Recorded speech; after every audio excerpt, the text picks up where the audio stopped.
Hi folks, Clifford Saylor here with Iron Anvil Ministries. I wanted to share something with you today. Kind of unusual for me, but I'm actually out here standing in the flower bed, or flower garden of mine and my wife's. We had planted in front of our house. Some years ago when we first bought this place, we decided to put a flower garden across the front of the house. And we planted some, roses and crepe myrtles and weeping cherries, snowball bush, but it died. I'd throw it away. But throughout the time, we've enjoyed it and done what we know to do to make it look good and grow right and things. So a 3 years ago, I noticed when I'd be up on the porch, there was a tree that started to grow up in the flower garden that I didn't plant. And over a process of time, kind of came out and we'd watched that tree, and it got to roughly around about 12 foot tall. And the trunk on it was about the size of my arm, probably 4 or 5 inches in diameter. A good sized little tree. And I kept thinking that, well, it would make some nice shade for the house. All the positive stuff, shade would keep the sun off the house and make it a little cooler. And we like trees, we ain't no tree huggers, but we like trees.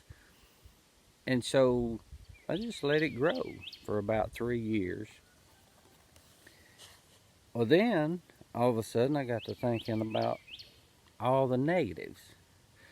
Come to find out, this thing was a sweet gum tree, and sweet gums, they produce these little round sticky balls that they're just a nuisance, especially just mowing, or if you're out walking in the garden or the yard barefooted, you're going to get pricked. And or if you're in the flower garden working down, crawling around, pulling weeds on your knees, they're going to poke you in the knee. And so I just decided to cut it down. And plus, it could ruin the foundation of the house because it was only probably about 7-8 feet from the house. And these trees get pretty good size. So I just whacked it down last year. But then again, I noticed the other day that it had started sprouting up. And I was going to show you this. I don't step on top of stuff. And if I can figure out how to turn this thing, apparently it won't let me. But anyhow, I'm going to flip this thing around and show you this little tree that started coming back up. Right there. And so now I'm going to have to go cut these things off, but there's a stump in there, a root, that it keeps wanting to grow. And so what I'll end up having to do is, when the sap goes down and the plants this fall, I'll have to get out here and dig down and take that root out and do away with it. That way I ain't coming back year after year and trimming it down. And a thought come to my mind is, sometimes there's things in our life that we take and see that come in our life that at one point we get to thinking about it and we think, man, this could be really good. And over time, we get to seeing how big it's getting, what damage it could do, the fruit that it produces, and then we just decide to just try to get rid of it.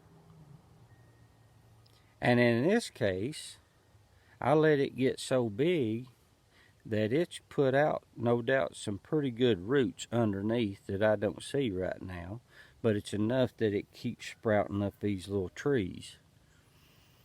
And if I go in here right now and start pulling this thing up while the sap is up and the flowers are starting to bloom and look good, then I could damage the stuff around it.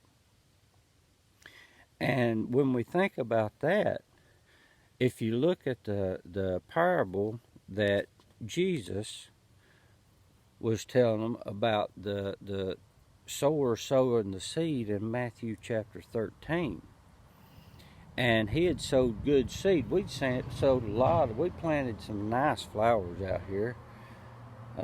Like I said, some weeping cherries over here, and roses, and I don't know what all of them are. Butterfly bush. All these little butterflies come around, and they're enjoyable to watch. And well, it ain't a plant, but it's a jug over there for the hummingbirds. My wife has a competition with the neighbors who gets the most hummingbirds. But the thing of it is, if I come in here and start pulling this up, I could mess up something good. And in the parable, like I said in Matthew chapter 13, they planted, that sower planted good seed. But somebody came along and planted bad seed. And when they both started sprouting up, it was noticeable. Now, I don't know if a bird flew over and dropped a seed, if the wind blew something, if a squirrel came and dug a hole and stuck it in it, hiding it, and it sprouted. I don't know what caused that up. But when it started coming up, I was watching it and I thought, man, this is going to be a good, it could be a good tree that would be beneficial for us to have shade and keep the house cool, because it gets pretty warm down here in South Carolina in the summertime. And I was just having good thoughts about it. But over time, as it started growing and getting bigger, I started realizing the damage that it could do. And in that parable, his workers asked him, said, do you want us to go out there and start plucking up these weeds? And he told them, he said, no, so leave it alone. And at harvest, we'll just pluck it all up. And that way we can destroy it, separate it, and burn the weeds, and we'll harvest the fruit. In this case, to keep from destroying anything I got here, I'm going to have to wait until fall to really address the problem, and it's at root.